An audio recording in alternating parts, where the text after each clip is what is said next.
And the 483 workers given layoff notices today could be out of the job as soon as July 31st, but they do have some options.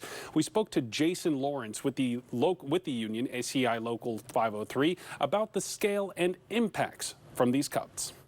As far as I know, it's the largest cut ever to ODOT, but I could say it's certainly the largest cut in recent history. No one that I work with can remember anything, anywhere near this. Can you tell us about just the process of a layoff? What are the options that those 483 employees have now, and when could they actually be off the job? Yeah. So it varies a little bit depending on whether they're union represented, management, non-union represented. So I really would only feel super confident speaking to what it's like for our members, union represented members, which again are unfortunately the vast majority of those folks. So you get your layoff notice, and then basically you have a week to decide. You can say, cool, I'll take the layoff and put me on the layoff list, and I'll go explore other options. But per our collective bargaining agreement, there are some options within that to try to hold on to your job. So it's what typically unions refer to as bumping rights.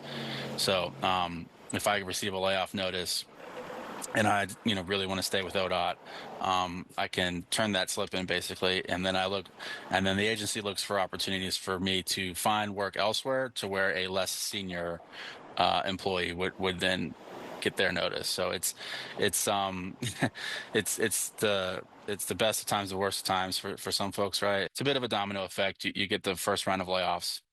Some undetermined number of those folks will elect bumping. So then the process goes, okay, well, what options are there for those folks? And then there will be some who are bumped, and then those guys get their notice, and they could, that could go another round if there are people lower on the seniority list for them. So it could be a couple of rounds, which is why I think we project it to take out until at least the end of the month. Can you talk about just the range of jobs that these folks may have, or at least the unionized members that got a layoff notice today? What do they do, and how could this impact Oregonians? I mean, the majority of them, unfortunately, are roadside crews, the folks that are out there doing the work, filling the potholes, striping the lanes, bridge upkeep. The real impact is going to be particularly in rural and coastal communities, where first responders aren't. I mean, we're usually the first responder, right? If you're roadside somewhere out in a lot of parts of the state, and you need help and assistance, the person that comes is an ODOT responder, and they're just not going to be there. I mean, realistically, we've had shorthanded crews for a while.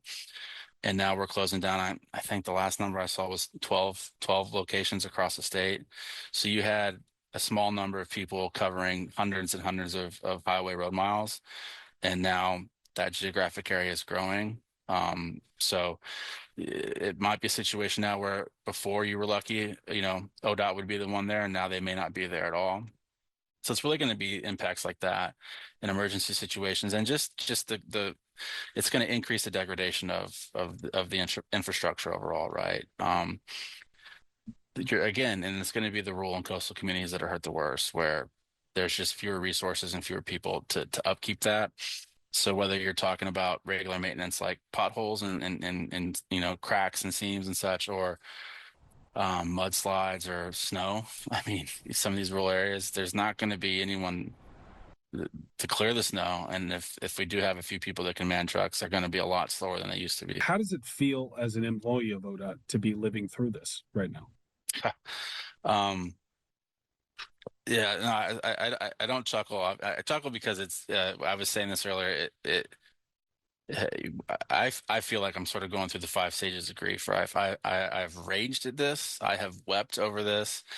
I have not had a full night's sleep since the legislature closed.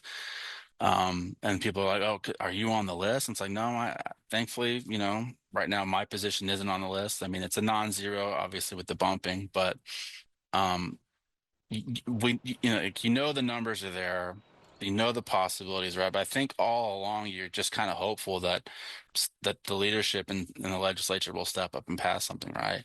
And then when that reality hits that they didn't do it, I woke up this morning, kind of got to work, and then got the message like, "Oh, the layoff notices are going out today." It's like, oh man! And once it hits, it's real in a way that you can't anticipate. And it's hard, man. Like it's hard because none of these folks are losing their job because they, fail to perform. None of these folks are losing their job because their dedication to public service suddenly, went away.